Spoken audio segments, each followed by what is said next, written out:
Shalom jemaat Tuhan terkasih, senang sekali saya Natal Riandeli dapat kembali menyapa Anda dalam Bethel News pekan ini. Berikut kami sampaikan program online GBI Bethel Kelapa Gading.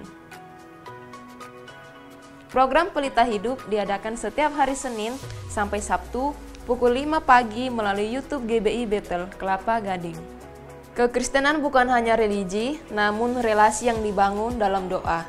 Kami mengundang jemaat GBI Bethel Kelapa Gading, Kedoya dan Bekasi dalam doa pagi setiap hari Senin sampai Jumat pukul 6 sampai 7 pagi melalui aplikasi Zoom. Kami mengundang setiap jemaat untuk mengikuti Menara Doa Sinode GBI setiap hari Sabtu pukul 6 sampai 7 pagi melalui aplikasi Zoom.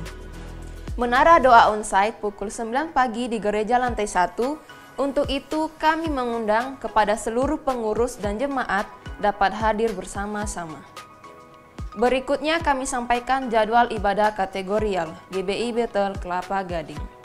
Ibadah WBI Wanita Bethel Indonesia Rabu 1 Maret 2023 pukul 11 siang.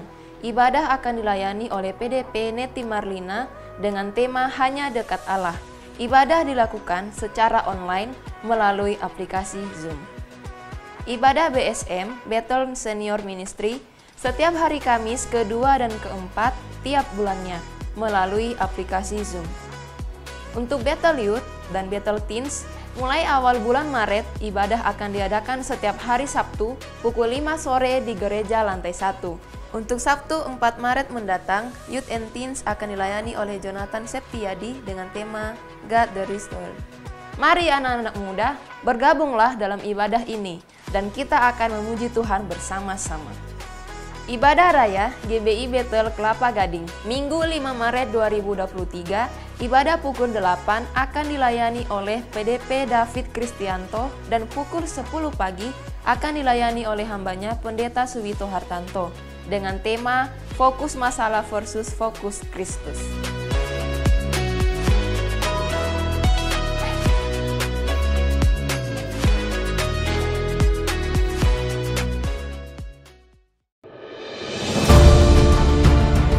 Jalani hidup harus selalu disertai dengan doa. Di dalam doa ada kekuatan yang baru. Di dalam doa ada kesatuan hati. Di dalam doa pasti ada pemulihan. Oleh sebab itu, kami mengajak Bapak Ibu Saudara sekalian untuk bersama-sama menghadiri doa malam setiap hari Jumat pukul 7 di gereja lantai 2. Dan mari sama-sama merasakan dan menikmati lawatan Tuhan. Halo Oma Opa, Om Tante, mari ajak anak cucunya ibadah di Bethel Kids Sunday School jam 10 setiap minggu di lantai 1. Come on friends, let's praise and worship Jesus. Bye-bye. Demikian Bethel News pekan ini. Selamat beraktivitas dan senantiasa menjaga kesehatan. Sampai jumpa, Tuhan Yesus memberkati. Kita percaya bahwa Tuhan hadir di tengah-tengah kita pagi hari ini. Mari satukan hati kita berdoa bersama-sama. Terima kasih Tuhan Yesus. Engkau sangat baik bagi kami Tuhan. Terima kasih Engkau sudah mengasihi kami, menerima kami, mengampuni kami, dan mengangkat kami untuk menjadi anak-anak Allah, ahli waris. Kami bersyukur kami diterima ya Tuhan. Dalam keadaan kami bangga kami punya Allah yang dahsyat seperti Tuhan. Pagi hari ini kami datang rendahkan hati kami, menghampiri hadirat-Mu. Kami menyatukan hati, kami menyatukan suara, kami mengangkat pujian, mengangkat penyembahan yang terbaik. Sebab Tuhan layak untuk terima pujian kami. Tuhan layak untuk terima penyembahan kami. Terima kasih Tuhan Yesus. Apapun keadaan kami Tuhan pagi hari ini. Kami yang mungkin datang dengan sakit penyakit, kami datang dengan keputusasaan. Kami datang dengan beban yang berat. Kami percaya ya Tuhan, ketika hadirat-Mu hadir dan menguasai kami, hadirat Tuhan itu yang akan memberikan kami kekuatan yang baru, pengharapan akan Engkau ya Tuhan. Kami tidak mau kehilangan sukacita, kami tidak mau kehilangan damai sejahtera, tapi kami mau Tuhan hadir senantiasa dalam hidup kami. Mari Kau memberkati setiap umat-Mu yang datang pagi hari ini Tuhan. Mari Kau menolong, memberkati kami, melawat kami, menjamah kami. Terima kasih Tuhan. Di dalam nama Yesus Yesus kami berdoa, kami mengucap syukur pagi hari ini. Haleluya. Amin. Mari sama-sama kita menyembah Tuhan Bapa yang baik. Kita sembah Dia, kita tinggikan Tuhan kita. Naikkan syukur yang terbaik bagi Allah kita. Terima kasih. Kami bangga punya Allah seperti Engkau Tuhan. Kami bangga memiliki Allah seperti Engkau. Bahwasanya kasih setiamu selama-lamanya. Kasih setia Tuhan tak pernah beranjak dari hidup kami. Maka jiwa kami memuji Engkau. Kasih setiamu Tuhan. Mari kita hampiri hadirat Tuhan dengan hati yang bersyukur. Firman Tuhan berkata, mari masuk gerbangnya dengan puji-pujian, dengan mazmur yang terbaik, dengan penyembahan. Biar hati kita lembah dengan syukur. Terima kasih Tuhan, kami bersyukur. Kami sembah Kau Yesus Tuhan. Kami sembah Engkau Allah yang sungguh besar Tuhan. Perbuatan-Mu ajaib dalam hidup kami.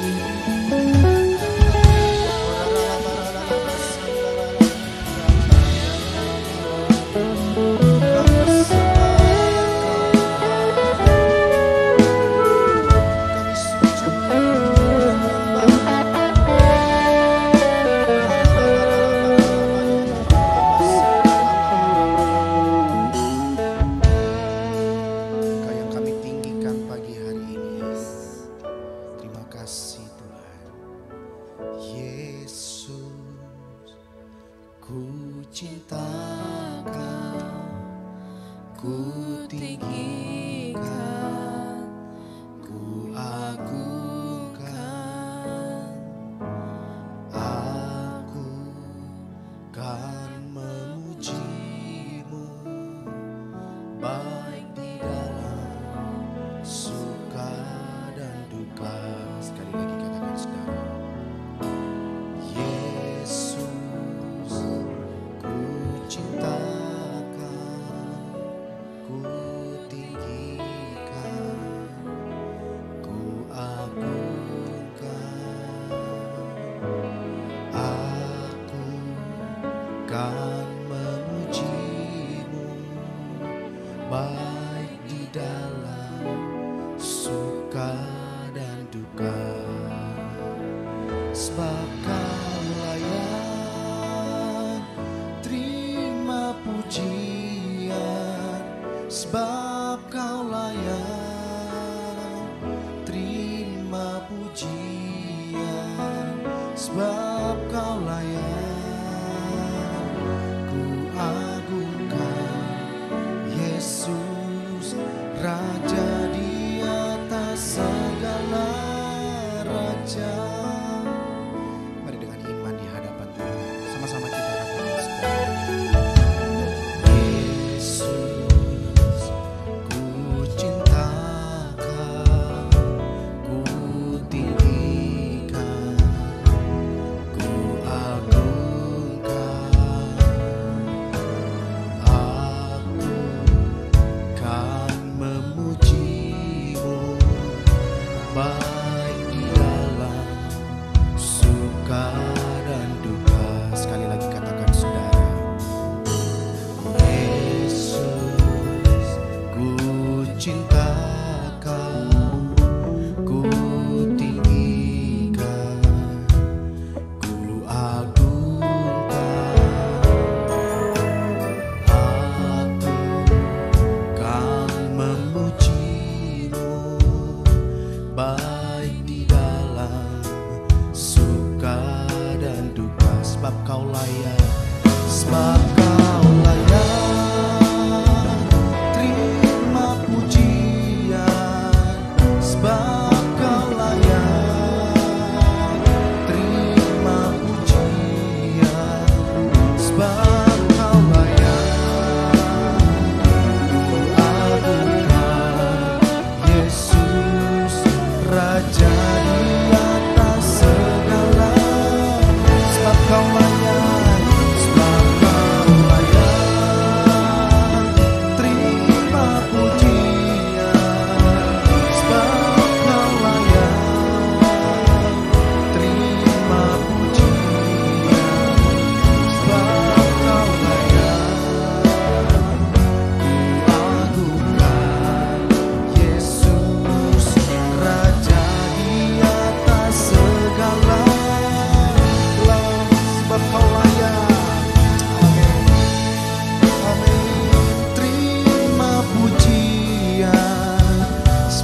Raja di atas segala, dengan hati yang haus sebab Kau layak. Terima pujian sebab Kau layak.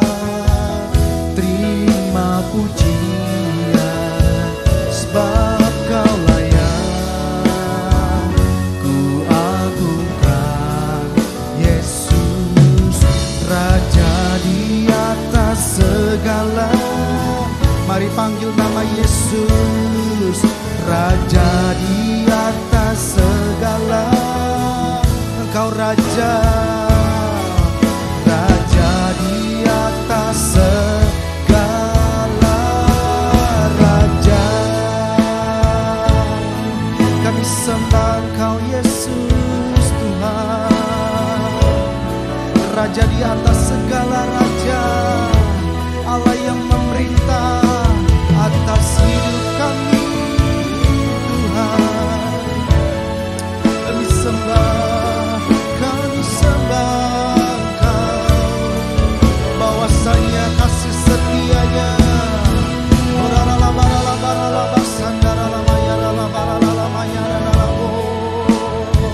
Engkau sungguh besar Tuhan, kasih setiamu.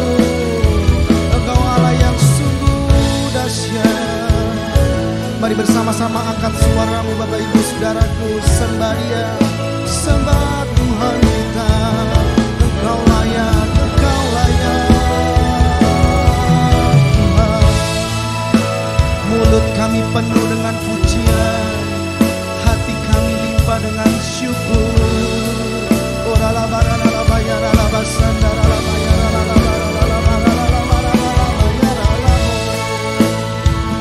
Diberkatilah Engkau Tuhan lewat pujian kami. Syukur. Kami sembah Tuhan. Kami mengangkat tangan kami tinggi Tuhan. Kami nyatakan Engkau besar, Engkau dahsyat, Engkau perkasa. Ajaib perbuatan-Mu Tuhan.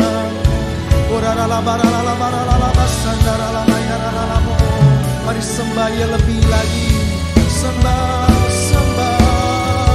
Tuhan. Hanya Engkau yang layak Tuhan. Hanya Engkau yang layak. Hanya Engkau yang layak. Terima kasih Tuhan. Mari hampiri hadirat Tuhan dengan hati yang bersyukur Bapak Ibu. Sebab kasih setianya lebih dari hidup. Kasih setianya lebih daripada apa yang kita miliki hari-hari. Kami tanggalkan beban kami Tuhan. Kami tanggalkan keakuan kami. Kami pandang wajah Tuhan, kami menyembah-Mu. Kami bersyukur Tuhan. Kami sembah. Mari kita satukan suara, kita sembah Dia Bapak Ibu Saudaraku. Kami bersyukur. Kami sembah Engkau. Kami tinggikan Engkau Yesus. Terima kasih Tuhan. Kami sembah Engkau Allah yang perkasa. Engkau Allah yang ajaib Tuhan.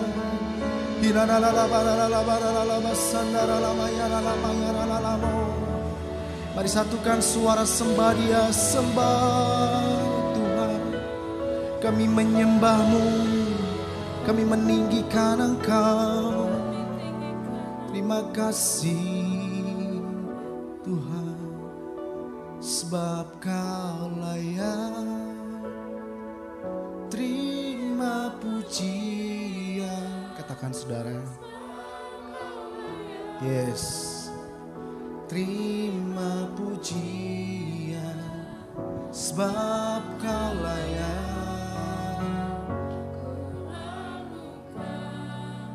Yesus Raja di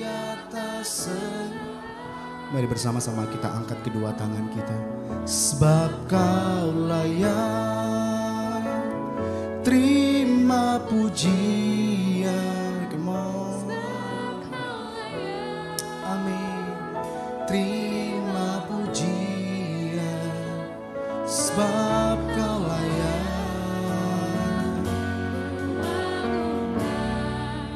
Ini iman kami Tuhan.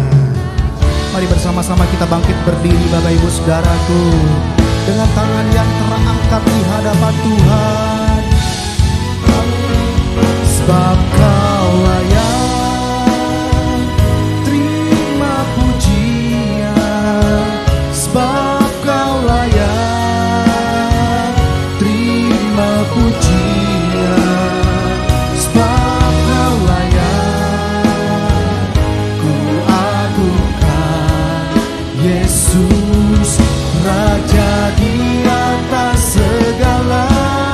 Sebab Kau layak, sebab Kau layak terima pujian.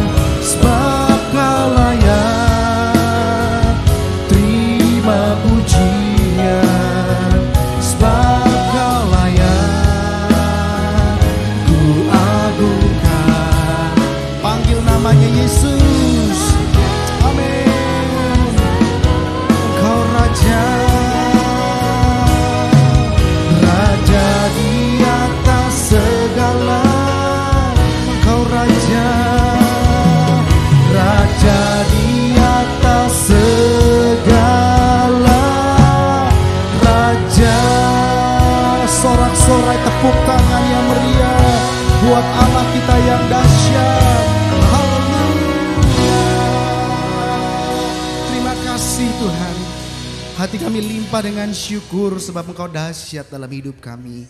Umat Tuhan akan siap memuji Tuhan dan meninggikan Tuhan lebih dahsyat lagi. Dengan iman sama-sama kita katakan amin. Tepuk tangan buat Allah kita Bapak Ibu Saudara. Selamat pagi, shalom. Selamat pagi, shalom. Saudara bersuka cita pagi hari ini, amin. Karena kita punya Allah yang memberikan kita kegirangan. Amin saudara. Mari bersama-sama kita bertepuk tangan buat Allah kita yang dahsyat. Sebab sukacita Tuhan turun di tempat ini. Haleluya. Terima kasih Tuhan. Mari bersama-sama dengan kami katakan, ku masuki gerbangnya dengan hati bersyukur. Katakan, yes. Kataku hari ini harinya Tuhan. Mari lebih antusias lagi Bapak Ibu katakan, masuki gerbangnya dengan hati bersyukur, halamannya dengan pujian. Kataku hari ini, amin, ku bersuka. Boleh sama-sama kita lambaikan tangan saudara, katakan, dia giranganku, oh dia giranganku, amin. Sebab Tuhan kita memberikan kegirangan. Dia giranganku, oh dia giranganku, ku bersuka sebab dia giranganku. Haleluya.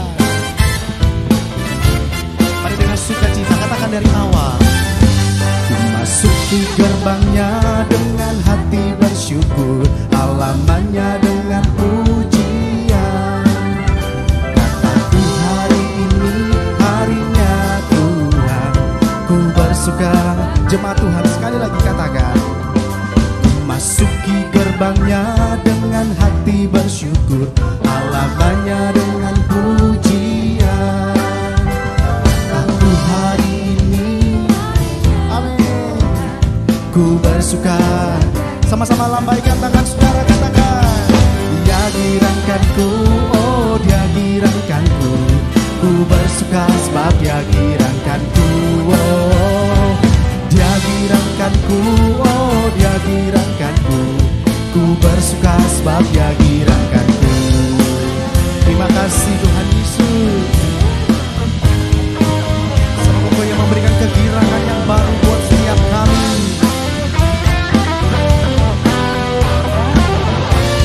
Sama-sama lebih sungguh lagi katakan, dia giranganku, oh Dia girangkanku. Boleh bertepuk tangan di atas kepala Bapak Ibu.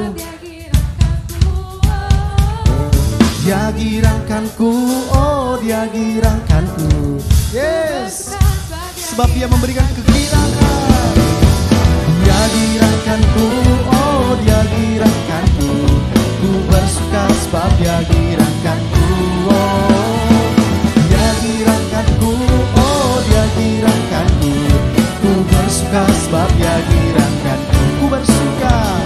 Ku bersuka sebab dia girangkanku. Kami bersuka, ku bersuka sebab dia girangkanku. Tepuk tangan yang paling meriah buat Tuhan kita, Bapak Ibu Saudara. Seberapa banyak saudara yang percaya bahwa kita adalah umat-umat yang diberkati Tuhan. Amin saudara. Apapun keadaannya, kita adalah orang-orang yang dikasihi oleh Tuhan. Haleluya. Sama-sama katakan, kasih setiamu nyata bagiku. Katakan hikmat, hikmat kebajikan tersedia bagiku. Sebab Allah sanggup, sebab Allah sanggup limpahkan segalanya, dan anugerahnya sangat besar bagiku. Semua loncat. Aku diberkati, aku dilimpahi, karena Allah sanggup. Amin.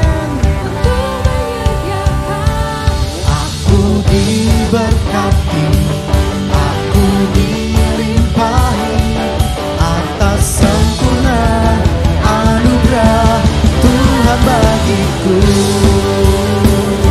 Haleluya. Terima kasih Tuhan. Mari sekali lagi umat Tuhan kita katakan, kasih setiamu nyata bagiku. Hikmat kebajikan, hikmat kebajikan tersedia bagiku. Sebab Allah sanggup, sebab Allah sanggup limpahkan segalanya,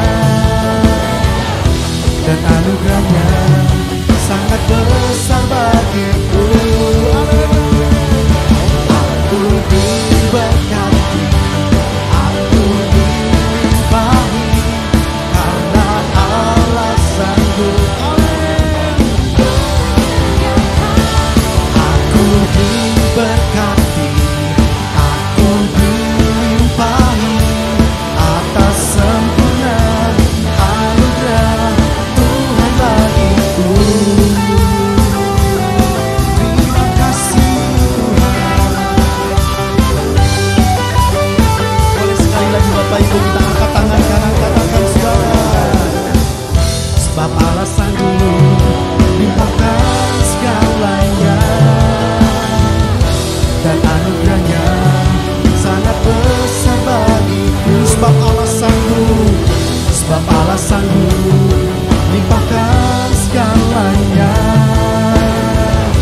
dan anugerahnya. Amin. Jemaat Tuhan katakan, aku diberkati. Boleh taruh tangan di atas kepala, katakan, karena Allah sanggup untuk menyediakan. Haleluya. Aku diberkati, aku dilimpahi, karena Allah sanggup untuk menyediakan. Aku diberkati, aku dilimpahi, atas sempurna anugerah Tuhan bagiku.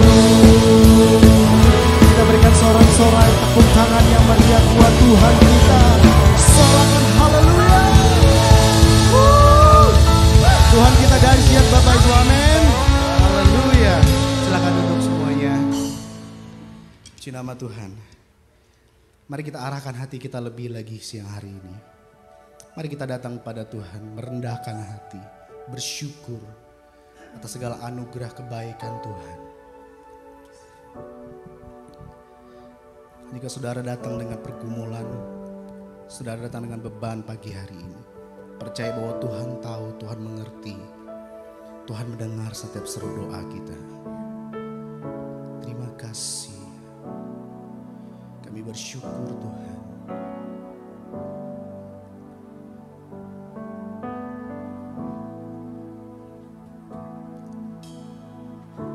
Perhatikanlah bunga bakung di ladang, Tuhan hiasi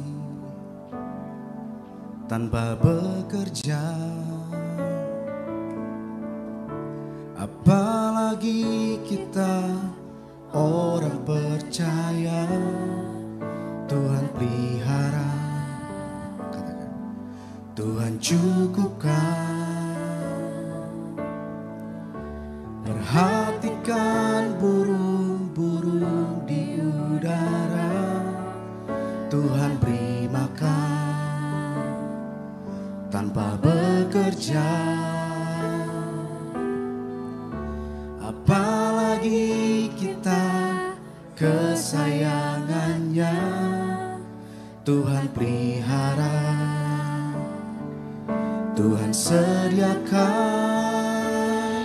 Saat kau perlu Tuhan tahu, saat kau minta Tuhan, saat percaya Tuhan bekerja. Saat menangis Tuhan, saat berdoa, saat bersyukur Tuhan berkati. Tepuk tangan buat Tuhan kita yang baik, Bapak Ibu. Jadikan ini sebagai doa saudara. Katakan, perhatikanlah bunga bakung di ladang, Tuhan hiasi tanpa bekerja. Apalagi kita orang percaya, Tuhan pelihara, Tuhan cukupkan. Perhatikan burung-burung di udara, Tuhan beri makan. Jangan pernah takut saudara, karena kita orang kesayangannya. Apalagi kita kesayangannya, Tuhan pelihara, Tuhan sediakan. Saat kau perlu Tuhan tahu, saat kau minta Tuhan dengar, saat percaya Tuhan bekerja. Saat saudara menangis, Tuhan tahu, saat berdoa Tuhan dengar, saat bersyukur Tuhan berkati. Amin. Saat kau perlu Tuhan tahu, saat kau minta Tuhan dengar, saat percaya Tuhan bekerja. Saat menangis Tuhan tahu, saat berdoa Tuhan dengar, saat bersyukur Tuhan berkati.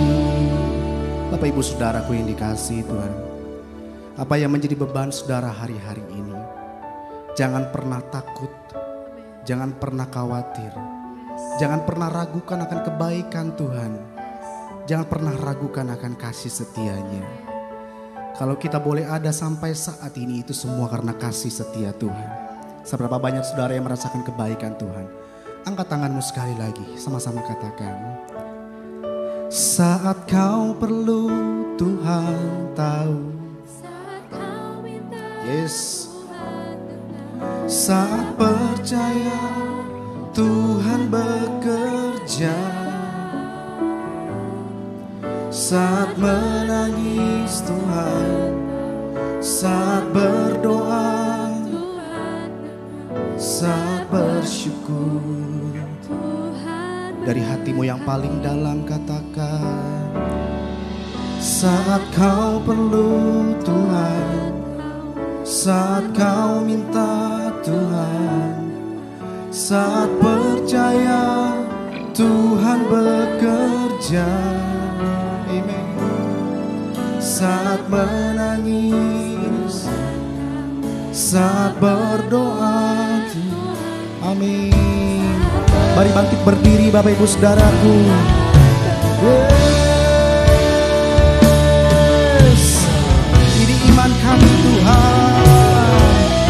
Saat kau perlu Tuhan, saat kau minta Tuhan, saat percaya Tuhan bekerja.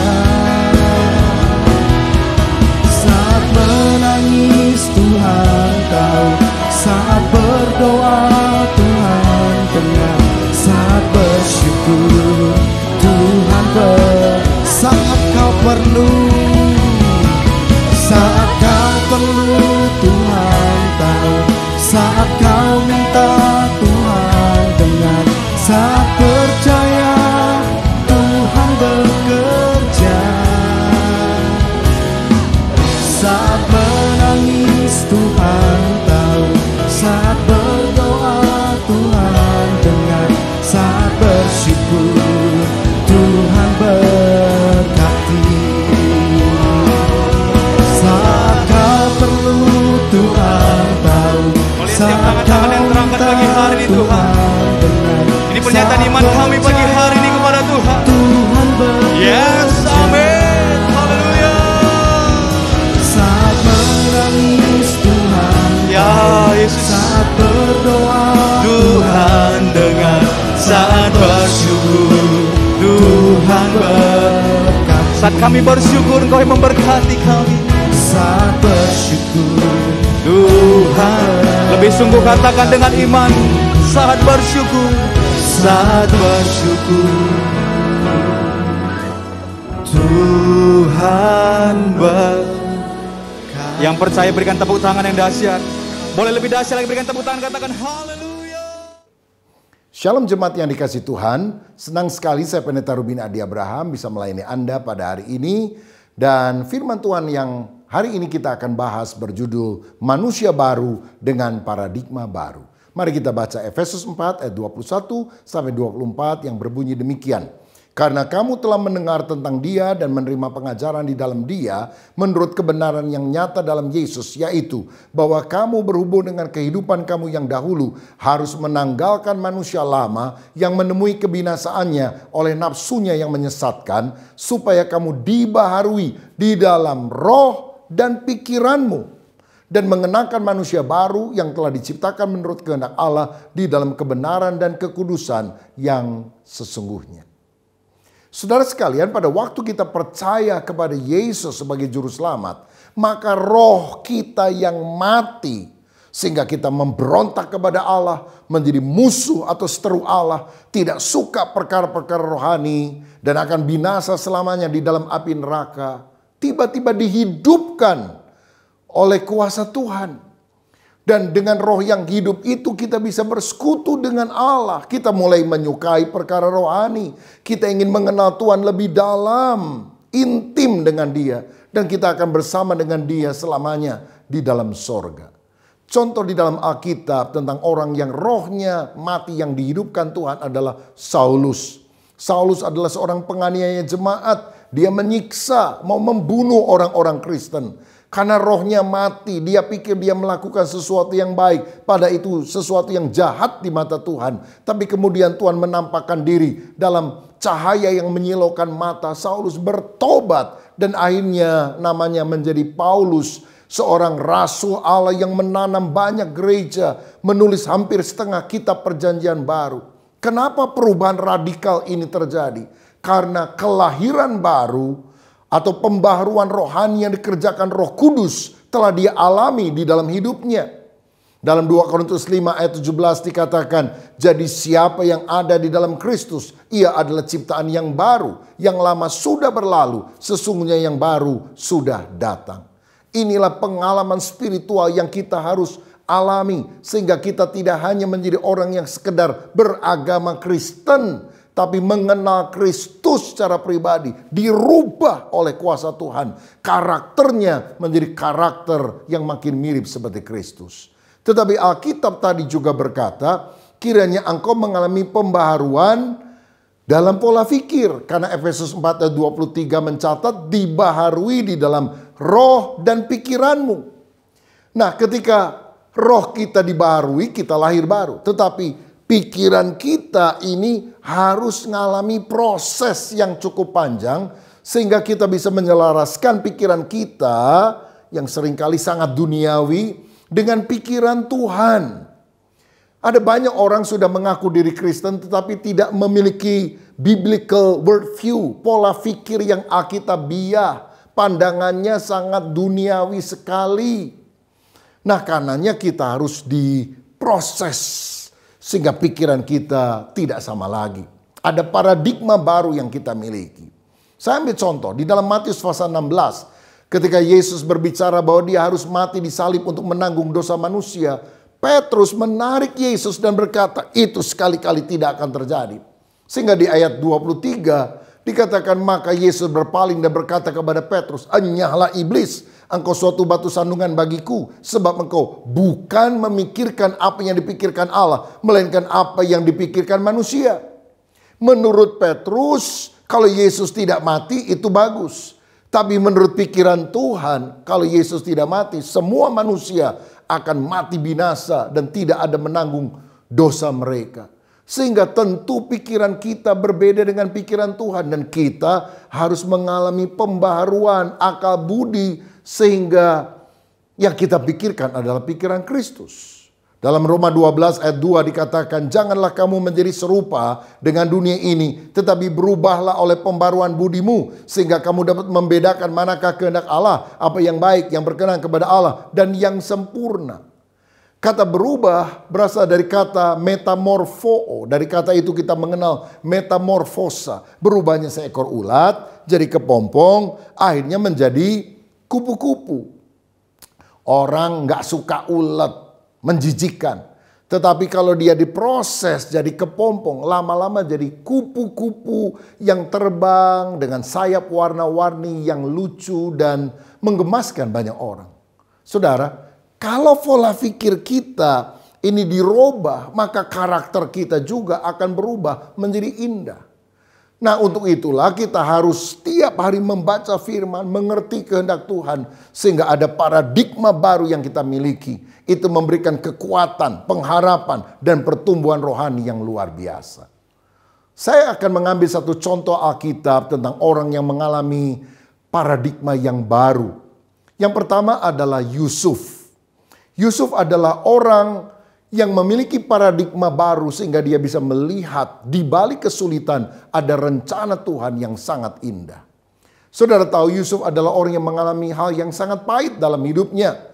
13 tahun dia diproses oleh Tuhan. Dia dibenci oleh saudara-saudaranya sendiri, dimasukkan dalam sumur yang tak berair, dijual sebagai budak ke Mesir. Lalu ketika dia bekerja di rumah Potifar, dia difitnah oleh istri Potifar yang jatuh cinta kepada Yusuf, tapi Yusuf menolak. Sehingga akhirnya Yusuf masuk ke dalam penjara. Tetapi melalui proses yang menyakitkan itu, Tuhan mengangkat dia menjadi raja muda di Mesir. Ketika dialah satu-satunya orang yang bisa menafsirkan arti mimpi dari Firaun, raja Mesir, tentang 7 tahun masa kelimpahan yang disusul oleh 7 tahun masa kelaparan. Bahkan Yusuflah yang dipilih, ditetapkan untuk mengatur strategi sehingga masa kelaparan itu dapat diatasi. Nah, yang menarik adalah ketika akhirnya saudara-saudaranya datang ke Mesir untuk mendapatkan gandum dan akhirnya mereka tahu bahwa itu adalah Yusuf. Maka Yusuf sama sekali tidak membenci apalagi membalas kejahatan mereka. Karena apa? Paradigma yang baru yang dia miliki. Dalam Kejadian 50 ayat 20, Yusuf berkata, memang kamu telah mereka-rekakan yang jahat terhadap aku, tetapi Allah telah mereka-rekakannya untuk kebaikan, dengan maksud untuk melakukan seperti yang terjadi sekarang ini, yakni memelihara hidup suatu bangsa yang besar. Saudara, ini yang disebut sebagai reframing. memberi makna baru untuk peristiwa lama yang menyakitkan, tetapi ketika kita melihat dari sudut pandang ilahi, maka kita percaya Tuhan turut bekerja di dalam segala sesuatu untuk mendatangkan kebaikan bagi setiap orang yang mengasihi Dia. Kalau Yusuf tidak pernah dijual oleh saudaranya sebagai budak ke Mesir, mungkin mereka sudah mati kelaparan. Memang yang mereka lakukan jahat, tapi Allah sanggup membalik keadaan. Allah mengubah yang buruk menjadi baik. Dan ketika kita punya paradigma sedemikian, pengalaman lama kita beri makna baru, ada hikmah yang kita bisa dapatkan dan tidak ada kepahitan yang muncul dalam hidup kita. Yusuf sadar kesulitan adalah proses supaya dia mengalami keberhasilan, dipromosikan, diangkat oleh Tuhan. Bahkan lewat kesulitan itu karakternya juga berubah. Karakter yang buruk menjadi karakter yang baik.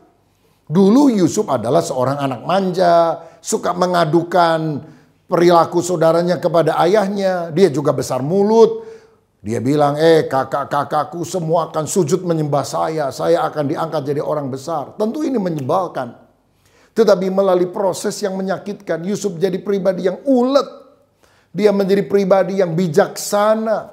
Dia juga rela mengampuni orang yang bersalah kepadanya.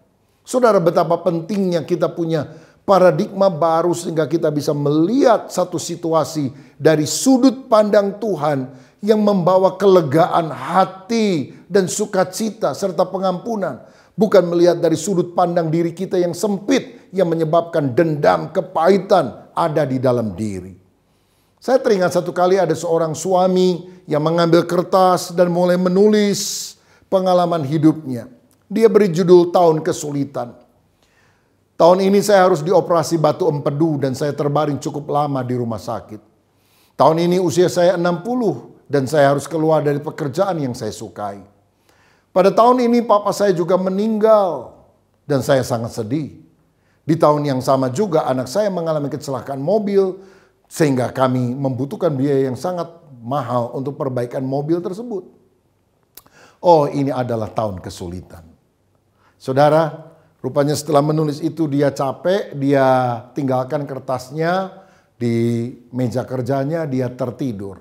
Istrinya masuk dan melihat catatan dari suaminya itu. Lalu dia mengambil kertas kosong yang lain, dia menulis pengalaman suaminya menurut versi yang berbeda dengan paradigma yang baru. Tahun ini adalah tahun penyertaan Tuhan. Saya dioperasi batu empedu, tapi syukurlah saya tidak akan sakit lagi. Tahun ini saya pensiun, bersyukur saya sehat. Kini saya bisa fokus melakukan hobi saya, yaitu menulis. Karena saya ingin menjadi seorang penulis buku yang ternama. Tahun ini papa saya meninggal, tapi saya juga bersyukur karena usianya lanjut 95 tahun dan dia meninggal tanpa sakit yang berarti. Tahun ini mobil kami rusak karena anak kami mengalami tabrakan mobil, tapi untunglah dia bisa selamat. Uang bisa dicari, tapi bersyukur anak kami sehat. Ini adalah tahun penyertaan Tuhan. Saudara lihat, masalahnya sama. Situasinya tidak berbeda, tapi sudut pandang itu membuat orang menjadi discouraged, menjadi orang kecewa, lemah, ataukah orang menjadi semangat, bersukacita. Itu tergantung dari sudut pandang kita. Jadi yang sangat penting adalah bukan berapa besar masalah yang kita hadapi, tapi bagaimana cara pandang kita menghadapi masalah tersebut. Ketika ada 12 pengintai disuruh melihat kondisi tanah Kanaan, 10 orang negatif. Punya paradigma lama, wah musuhnya besar, kami akan kalah, kami akan ditelan habis. Hanya Yosua dan Kaleb berkata, musuhnya memang besar, tapi Allah yang menyertai kita jauh lebih besar dari musuh kita. Kita akan menelan mereka sampai habis. Saudara-saudara, betapa pentingnya perubahan pola pikir ini. Jangan serupa dengan dunia, tapi berubahlah oleh pembaruan budimu. Change of your mind. Kalau saudara punya paradigma yang benar, iri hati, kepahitan di dalam hatimu akan berubah menjadi belas kasihan dan juga kesediaan untuk menolong orang lain. Saya pernah mendengar sebuah kisah, ada kakak beradik, dua-duanya perempuan, yang selalu bersaing karena apa? Dari sejak kecil yang sulung ini tampaknya kurang dikasihi oleh papa dan mamanya. Adiknya lebih dikasihi. Jadi kalau mainan baru itu selalu dibelikan oleh orang tua untuk adiknya. Sedang kakaknya tidak pernah mendapatkan sesuatu yang baru dari orang tuanya. Nah, ketika dewasa si kakak dan adik sudah berumah tangga masing-masing. Dan si kakak ingin mencari kasih daripada papa dan mamanya. Lalu dia suka memasakkan untuk papa dan mamanya karena papa mamanya tinggal berdua. Dia suka datang juga membersihkan rumah. Dan orang tuanya bahkan ketika anak sulung ini datang seringkali tidak keluar kamar dan mengajak berbicara. Tetapi ketika si bungsu datang, wah, mereka senang sekali ngobrol sama anak bungsu ini. Bahkan ketika mereka mau makan, mereka makan bertiga, suami istri dengan anak bungsu ini. Kakaknya yang sengaja datang untuk masak bahkan tidak diajak untuk makan bersama. Sampai satu kali si sulung bertanya dengan berurai air mata kepada pendeta, "Pak, kenapa Tuhan izinkan ini terjadi?" Pendetanya juga bingung. Lalu dia tanya, "Kamu anak angkat atau anak kandung?" "Anak kandung, Pak." "Wah, kok bisa gitu ya orang tua?" "Saya juga heran, Pak," kata si anak ini.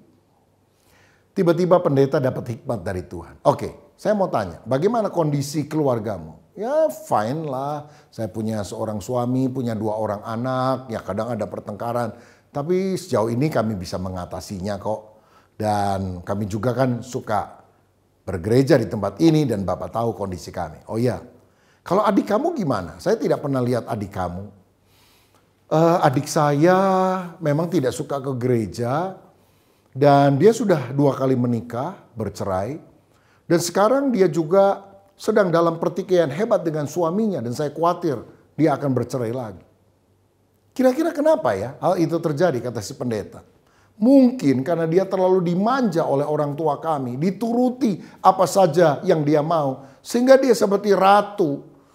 Dan ketika suaminya tidak bisa memenuhi keinginannya, wah, masalah muncul. Dia orangnya egois, keras kepala, suka bertengkar dengan siapa saja." Dan pendeta itu tanya, "Kalau seandainya kamu dibesarkan dengan cara demikian, kamu yang dimanja, kira-kira keluargamu, hidupmu sekarang akan lebih bahagia atau tidak?"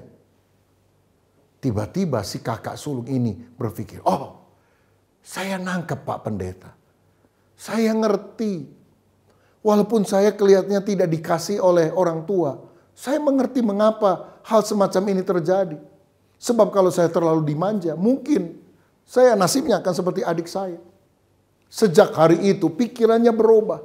Bahkan dia punya belas kasihan kepada adiknya. Ingin menolong adiknya. Supaya adiknya juga tidak terus mengalami kehancuran di dalam keluarganya. Bukankah ketika pola pikir kita berubah, kepahitan dicabut, diganti dengan belas kasihan dan kerinduan untuk menolong orang lain. Saya berdoa supaya saudara mendapatkan paradigma yang baru. Karena engkau adalah ciptaan baru, manusia baru di dalam Kristus. Contoh tokoh lain dalam Alkitab yang saya juga akan bahas adalah Paulus. Dia adalah orang yang punya paradigma baru sehingga dia bisa melihat dirinya sebagai ciptaan yang baru dalam Kristus. Dalam Filipi 3 ayat 7 dan 8, dia berkata, "Tetapi apa yang dahulu merupakan keuntungan bagiku sekarang kuanggap rugi karena Kristus. Malahan segala sesuatu kuanggap rugi karena pengenalan akan Kristus Yesus, Tuhanku lebih mulia daripada semuanya. Oleh karena dialah aku telah melepaskan semuanya itu dan menganggapnya sampah, supaya aku memperoleh Kristus." Saudara tahu apa yang dahulu dibangga-banggakan oleh Rasul Paulus, yaitu jabatannya sebagai orang Farisi, fasilitas-fasilitas yang dia dapatkan, kegiatan agamawinya untuk menangkap orang-orang Kristen, memanjarakan dia. Sekarang dia anggap sebagai sampah. Karena dia sadar pengenalan akan Kristus yang telah menyatakan diri kepadanya jauh lebih hebat daripada kemegahan duniawi yang kemudian dia tinggalkan. Nah, paradigma lama yang dimiliki oleh Paulus yang pertama adalah saya orang berdosa.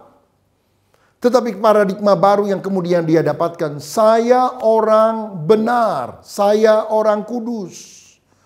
Memang ketika Saulus melihat Kristus, dia sadar betapa hancur hidupnya, berdosanya dia. Karena dia menganiaya Kristus dan jemaat. Tetapi melalui penerimaan Kristus, dia sadar dia sudah dibenarkan, dia sudah dikuduskan. Karena dia adalah ciptaan baru dalam Kristus. Saya mau katakan, engkau akan sulit bertumbuh secara rohani. Dan engkau akan selalu merasa tidak dikasih Tuhan. Kalau engkau selalu berpikir, saya orang berdosa, saya tidak layak. Memang tidak seorang pun layak. Memang kita adalah orang berdosa. Tapi bukankah ketika kita percaya kepada Yesus, Tuhan sudah menyucikan kita, mengampuni segala dosa kita, sehingga kita menjadi manusia baru. Dalam Galatia 2 ayat 16 dikatakan, kamu tahu bahwa tidak seorang pun yang dibenarkan oleh karena melakukan hukum Taurat, tetapi hanya oleh karena iman dalam Kristus Yesus. Ketika kita percaya kepada Yesus, kita dibenarkan. Dibenarkan secara hukum artinya dianggap tidak bersalah di pengadilan. Dan itu terjadi karena kita berada in Christ, di dalam Kristus. Kita banyak dosa, tetapi Kristus yang tanpa dosa itu mati di kayu salib. Dan ketika kita percaya kepada Dia, maka Bapa setiap kali melihat kita, Dia melihat kita in Christ, di dalam Kristus. Jadi yang Bapa lihat adalah kita yang berada dalam Kristus, yang sempurna, yang benar. Dan kalau posisi kita sekarang menjadi orang benar, dianggap tidak bersalah oleh Bapa Surgawi, kita tidak akan dihukum di dalam api neraka.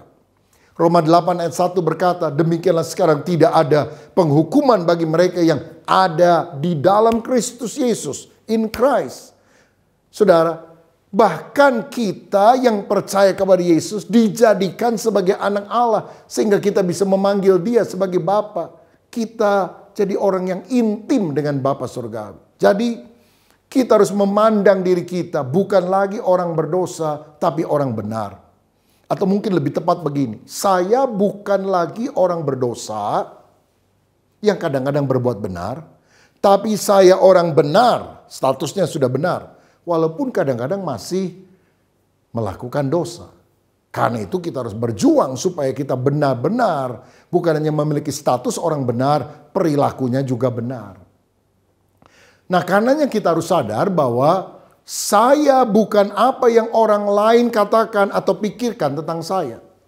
Saya juga bukan apa yang saya katakan atau saya pikirkan tentang diri saya. Siapakah saya? Saya adalah apa yang Kristus katakan tentang saya.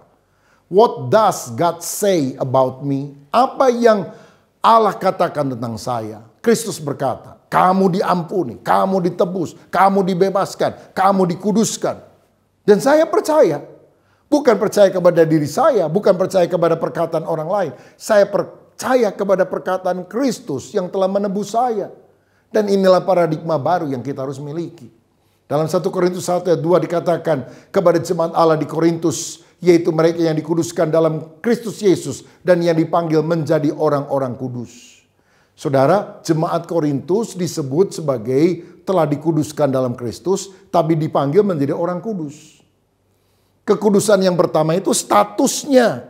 Kita dulu orang berdosa, sudah ditebus oleh Kristus menjadi orang benar, menjadi orang kudus, tapi kemudian kita dipanggil untuk menjadi orang-orang kudus. Perilakunya juga harus kudus. Karena itu kita harus mengerjakan keselamatan dengan takut dan gentar kepada Tuhan.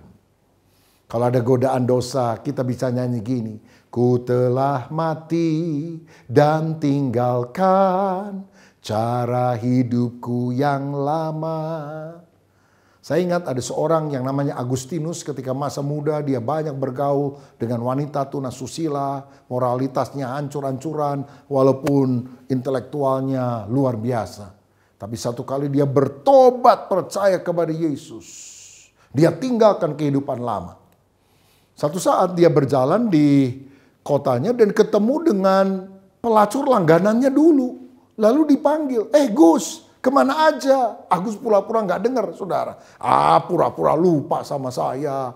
Masa kamu nggak ingat siapa saya? Mungkin kira-kira begitu godaannya. Agustinus kemudian berkata, Agustinus yang lama sudah mati. Agustinus yang ada sekarang adalah Agustinus yang baru. Langsung dia cepat-cepat lari tinggalkan tempat itu dan dia menjaga kekudusannya sampai akhir hayatnya. Saudara, kita harus memandang diri kita bukan lagi orang berdosa, hamba dosa, budak dosa yang selalu jatuh di dalam dosa. Aku adalah ciptaan baru dalam Kristus. Aku sudah dibenarkan, aku sudah dikuduskan. Karena itu aku berjalan di dalam kekudusan dan kebenaran Kristus yang telah rela mati untuk menebus dosaku. Haleluya. Nah, paradigma lain yang juga dimiliki oleh orang percaya seperti Rasul Paulus, paradigma lamanya adalah tujuan ibadah adalah menjadi orang beragama. Sedangkan paradigma baru, tujuan ibadah adalah menjadi orang rohani seperti Yesus. Saya ajak saudara melihat perbandingan yang kontras antara agamawi dan rohani. Jangan jadi orang agamawi, cuma sekedar religius, tapi jadi orang rohani, spiritual. Orang yang agamawi itu mengedepankan aturan. Aturan agamanya mesti gini, do this, do that, lakukan ini, lakukan itu. Sedangkan orang yang rohani, Yesus berkata, already done, aku sudah melakukan bagimu. Sehingga keselamatan kita sudah dijamin. Dan dasarnya untuk kita melakukan ketaatan kepada Tuhan karena cinta kepada Kristus. Jadi kalau orang agamawi bilang begini, kalau kamu mau jadi orang yang benar, tiap hari mesti baca 4 pasal Alkitab. Doa minimal sejam, awas kalau enggak, kamu enggak berkenan kepada Tuhan. Tapi orang yang dasarnya cinta kepada Tuhan karena rohani, karena dia mencintai Tuhan, dia membaca Alkitab karena cinta, bukan karena aturan. Sehingga tanpa terasa, sekian pasal Alkitab, sekian jam dia lalui di dalam hadirat Tuhan. Orang agamawi melakukan sesuatu karena takut dihukum Tuhan. Nanti Tuhan marah loh kalau kamu nggak suka ke gereja. Kalau kamu nggak kasih perpuluhan, marah itu Tuhan.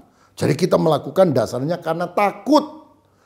Dan kalau kita melakukan sesuatu, maka kita rasa kita berhak dipahalai oleh Tuhan. Orang yang rohani menyadari segala sesuatu adalah anugerah Allah.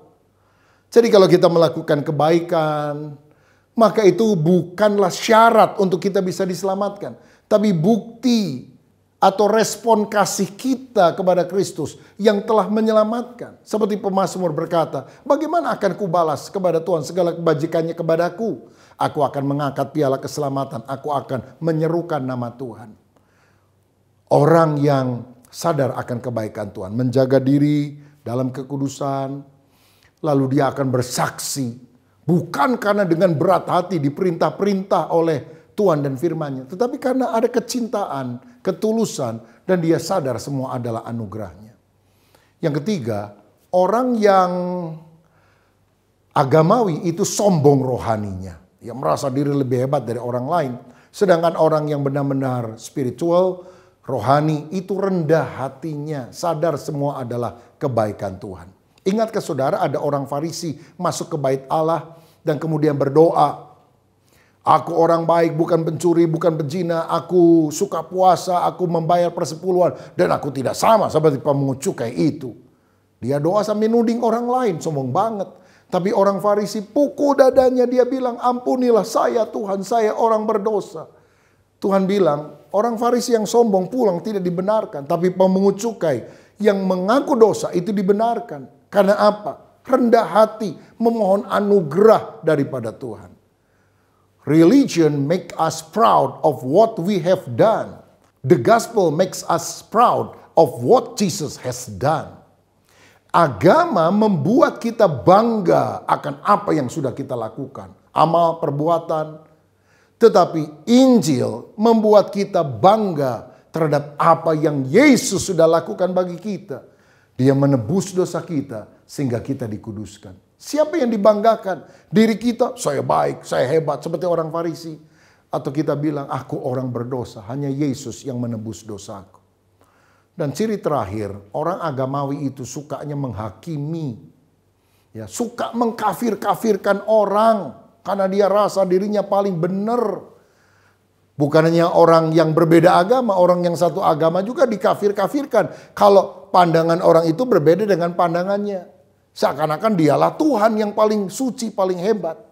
Sedangkan orang yang benar-benar rohani, itu bukan punya roh penghakiman, tapi roh belas kasihan.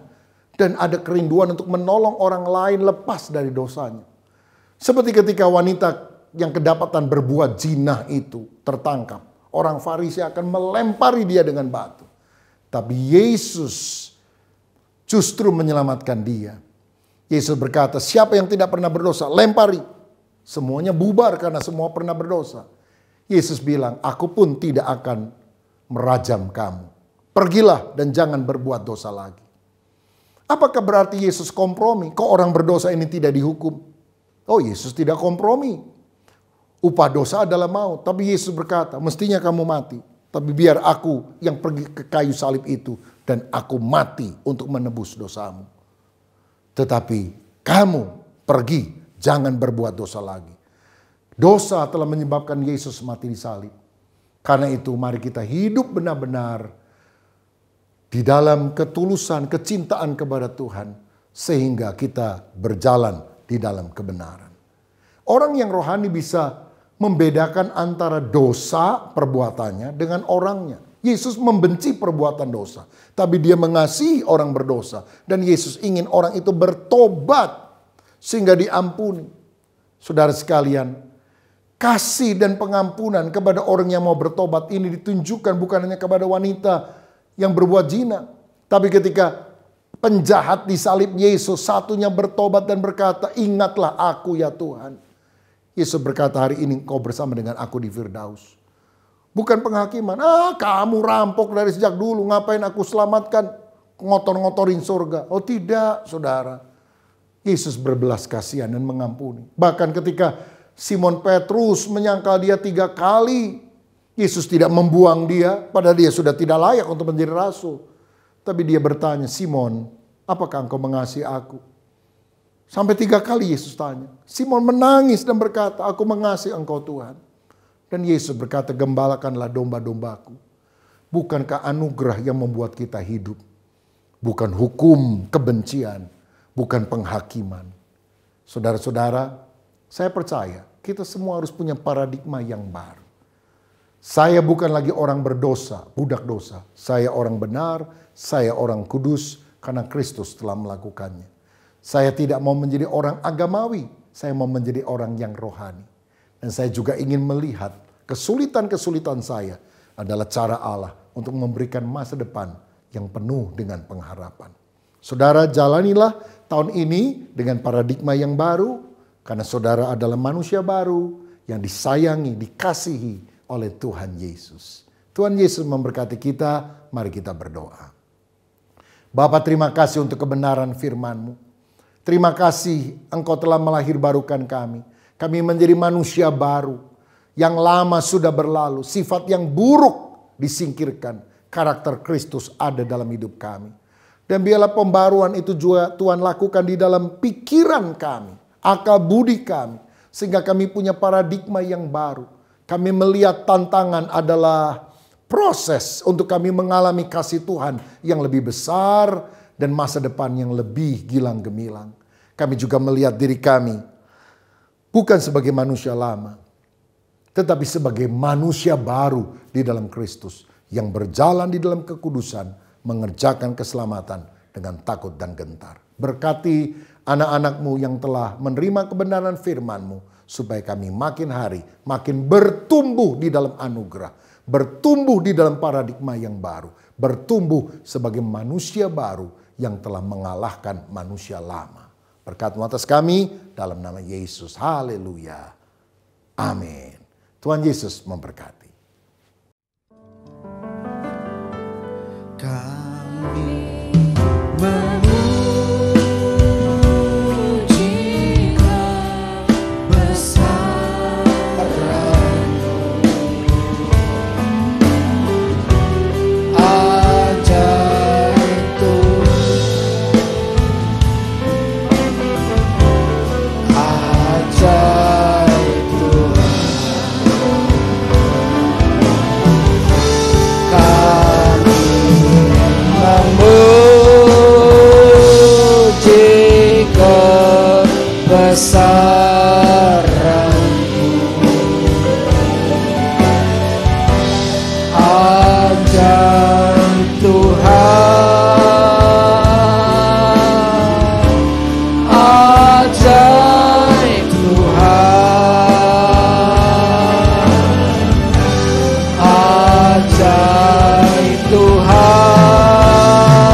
Segala pujian, hormat, kemuliaan hanya bagi Engkau, Tuhanku yang hidup, Allah yang tidak pernah meninggalkan setiap kami.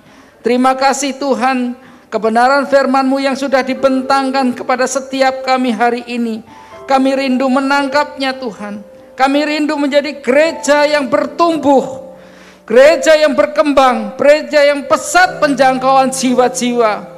Untuk itu Tuhan, pakai setiap kami, pakai setiap pribadi kami sebagai ambasador-ambasador-Mu, dengan memperlengkapi hari demi hari adalah dengan gereja yang rajin berdoa, rajin melekat kepada Engkau, membaca kebenaran firman-Mu dan melakukan kebenaran firman-Mu, sehingga hati kami Tuhan diisi oleh Roh-Mu sendiri, sehingga kami rindu jiwa-jiwa yang ada di Indonesia boleh dijangkau, jiwa-jiwa yang ada di dunia ini boleh dijangkau, karena kami tahu mereka menuju kepada neraka dan api yang menyala-nyala dengan dahsyat. Itu sebabnya Tuhan, pagi ini kami mau rebut bersama-sama dalam nama Yesus. Bagi kami tidak ada sesuatu yang sulit ketika Tuhan menyertai kami. Juga kami berdoa bersyafaat Tuhan, hari ini ada jiwa-jiwa yang dibaptis di PI Misi Cibubur. Kiranya Tuhan memperlengkapi mereka. 5 orang yang dibaptis Tuhan, kami bersuka cita. Bahkan surga bersorak-sorai, karena mereka sudah menerima kehidupan kekal, sehingga mereka boleh diisi kebenaran firman-Mu, sehingga mereka boleh dipakai oleh Engkau menjadi alat di tangan-Mu Tuhan. Terima kasih Tuhan, terima kasih. Intinya kami berdoa buat negara dan bangsa kami, Republik Indonesia, yang terbentang dari Aceh sampai dengan Papua. Tuhan lawat, Tuhan berkati, Tuhan lindungi, Tuhan jaga. Kiranya Tuhan Indonesia dijauhkan dari segala krisis. Apapun yang dikatakan oleh ahli-ahli ekonom, kami patahkan dalam nama Yesus. Karena kami percaya kami punya Yesus yang dahsyat. Dengan berfirman maka sesuatu akan jadi. Indonesia diberkati oleh Engkau sendiri. Memberkati pemerintahan kami Tuhan, dari Bapak Presiden sampai dengan jajaran yang terbawah. Kami juga berdoa bagi keutuhan TNI dan Polri yang hari-hari ini digoncang banyak masalah. Tapi kami percaya tangan Tuhan yang tidak terlihat menopang, menolong, bahkan Tuhan memperkuat, sehingga di Indonesia ada keamanan, ada keadilan. Bahkan Tuhan murah sandang pangan dan papan. Terima kasih Tuhan, terima kasih. Kami juga berdoa buat tim gembala kami, Pak Yulus Ishak, Pak Rubin Adi dan Pak Suwito. Ketika hamba-Mu ini tutup bungkus dengan kuat kuasa daripada Tuhan, sehingga ketika hamba-Mu mampu memimpin kami, memuridkan mulai dari keluarga, mulai dari lingkungan, sehingga kami boleh disebar seperti murid-murid-Mu dari 12 rasul sampai ke ujung bumi. Terima kasih Tuhan, memberkati ketika hamba-Mu ini. Dan kami juga berdoa bagi jemaat-Mu yang hari ini hadir, apapun yang tidak hadir atau lewat online, yang mengalami masalah sakit penyakit, dalam nama Yesus sudah disembuhkan secara profetik. Kami percaya Tuhan.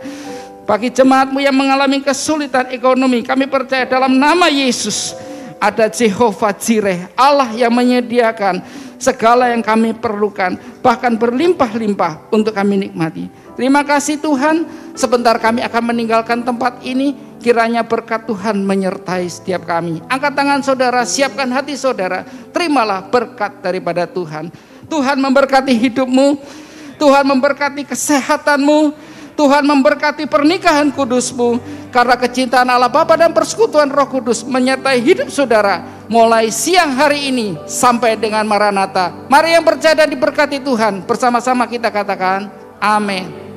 Ku bersyukur padamu Tuhan, sebab kasih setiamu di dalam hidupku.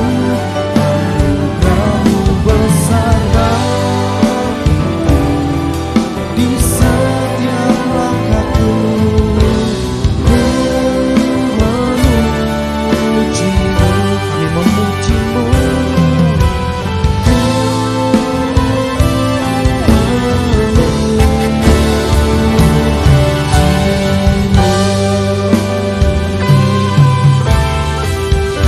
Puji Tuhan, ibadah kita telah selesai. Bapak Ibu, selamat hari Minggu. Tuhan Yesus memberkati kita semuanya. Shalom.